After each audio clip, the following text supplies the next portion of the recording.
રાજકોટ જિલ્લાના Dhoraji city police મથકે આજરોજ જરૂરિયાતમંદ લોકો એક લોન મેળાનું આયોજન કરવામાં આવ્યું. રાજકોટ જિલ્લાના ધોરાજી સિટી પોલીસ મથકે આજરોજ જરૂરિયાતમંદ લોકો અને લોકમેળાનું આયોજન કરવામાં આવ્યું છે. ગુજરાત રાજ્યની વ્યાજખોરી અટકાવવા સંસ્થાગત નાણાકીય ધિરાણની જરૂરિયાતમંદ મળે તે માટે લોન મેળાનું આયોજન કર્યું છે. ગુજરાત રાજ્ય સરકાર અને ગુજરાત રાજ્ય પોલીસ, રાજકોટ જિલ્લા પોલીસ તંત્ર, ધોરાજી પોલીસ તંત્રના અપાર સહયોગથી ધોરાજી પોલીસ મથકના ગ્રાઉન્ડમાં કાર્યક્રમ યોજાયો. ધોરાજીની વિવિધ બેંક અને તેમના મેનેજર, કર્મચારીને ધોરાજી પોલીસ ઉચ્ચ અધિકારી અને પીઆઈ, પીએસઆઈ તથા પોલીસ કર્મચારીઓ બોડી સંખ્યામાં ઉપસ્થિત રહ્યા. ધોરાજીના ગરીબ અને પછાત વર્ગ અને જરૂરિયાતમંદ લોન મેળામાં આવીને લોન મેળામાં નિયમ અનુસાર ભાગ લીધો.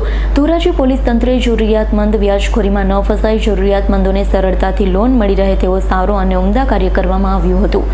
Bureau report, S9 news, Rajkot.